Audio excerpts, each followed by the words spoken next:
लखनौ अग्निकांडानंतर खासगी शिकवण्यांमधील फायर युनिटचा मुद्दा ऐरणीवर आला आहे। याच पार्श्वभूमीवर अमरावतीतील खासगी शिकवणी संचालकांनी महापौरांची भेट घेऊन फायर सेफ्टीच्या नियमांबाबत येणाऱ्या अडचणी मांडल्या। यावर सकारात्मक तोडगा काढण्याचं आश्वासन महापौरांनी दिलं। लखनौमध्ये खासगी शिकवणी केंद्रात लागलेल्या आगीच्या दुर्घटनेनंतर देशभरातील कोचिंग क्लासेसमध्ये अग्निसुरक्षा उपाययोजनांवर भर देण्यात येत आहे। याच अनुषंगानं खासगी शिकवणी केंद्रांमध्ये फायर सेफ्टी यंत्रणा अनिवार्य करण्याच्या नियमांची अंमलबजावणी सुरू झाली आहे।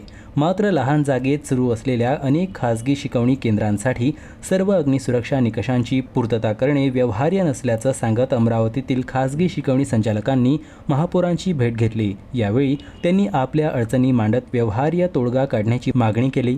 यावर महापौरांनी महानगरपालिकेच्या संबंधित अधिकाऱ्यांकडून प्रत्यक्ष पाहणी करून प्रत्यक्ष शिकवणी केंद्रांच्या परिस्थितीनुसार योग्य तो मार्ग काढला जाईल असं आश्वासन दिलं।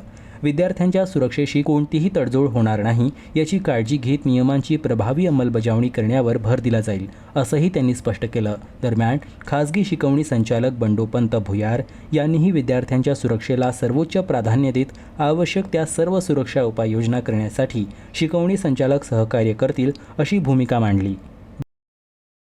की आपल्याला आम्ही महापौर साहेब आणि आयुक्त साहेबांना भेटायला आलोय, निवेदन द्यायला आलोय। अमरावती जिल्ह्यातील सर्व कोचिंग क्लासेसचे संचालक या ठिकाणी आज जमले आहे आणि फायरचा मुद्दा अतिशय कळीचा झालेला आहे।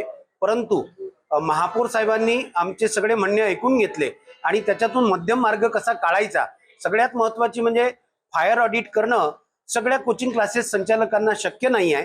तर त्याच्यामुळे फायर एक्सटिंग्विशर बसवता येईल, होजियरी जी असते ती बसवणं शक्य नाही आहे आणि त्याऐवजी फायर एक्सटिंग्विशर बसवून याच्यातून मध्यम मार्ग काढायचा असा प्रयत्न प्रशासनाचा आणि कोचिंग क्लासेस संचालकांचा आहे। आज आमची बैठक आदरणीय महापौर साहेबांबरोबर अतिशय यशस्वीपणे पार पडलेली आहे। त्यांनी आमचे म्हणणे ऐकून घेतलेले आहे आणि आम्ही त्यांना सहकार्य करण्याच्या भूमिकेमध्ये आहोत आणि पुढील काळामध्ये ज्यांच्याकडे फायर एक्सटिंग्विशर नसेल त्यांच्याकडे आम्ही फायर एक्सटिंग्विशर बसून घेऊ। फक्त जी मोठी महागडी होजियरी असते ज्याला 2.5-3 लाख रुपये 4 लाख रुपये खर्च असतो तो सर्वच कोचिंग क्लासेस संचालकांना परवडत नाही आणि ते करणं शक्य नाही आहे।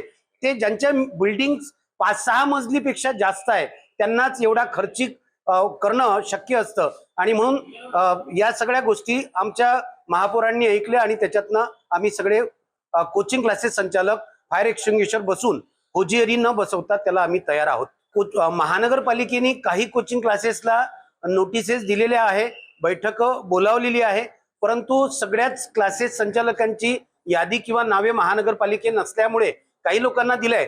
पण वस्तुस्थिती अशी आहे की लखनौमध्ये जी आग लागली आहे ते मुळात कोचिंग क्लासेसच नव्हते। तिथे ॲनिमेशन सेंटर होते, तिथे व्हिडिओ गेमिंग सेंटर होते, परंतु गेल्या 8-10 दिवसापासून संपूर्ण राज्यभर कोचिंग क्लासला आग लागली लखनौ येथील। पण तिथल्या पोलीस विभागानेच ही गोष्ट क्लिअर केली आहे की तिथे कोचिंग क्लासेस नव्हतं, व्हिडिओ गेमिंग सेंटर होतं, ॲनिमेशन सेंटर होतं आणि म्हणून उगाच गेल्या 10-15 दिवसापासून कोचिंग क्लासेस संचालकांना मनस्ताप सहन करावा लागतोय, त्यांना त्या गोष्टीचा त्रास होतो आहे। आम्हाला विद्यार्थ्याचा जीव अतिशय महत्वाचा आहे, विद्यार्थी आमच्यासाठी अतिशय महत्वाचे आहे, म्हणून विद्यार्थ्यांना कुठल्याही प्रकारची इजा होणार नाही त्याच्या सगळे कोचिंग क्लासेस संचालक बारकाईनं जबाबदारीने यापुढे भविष्यात काळजी घेतील।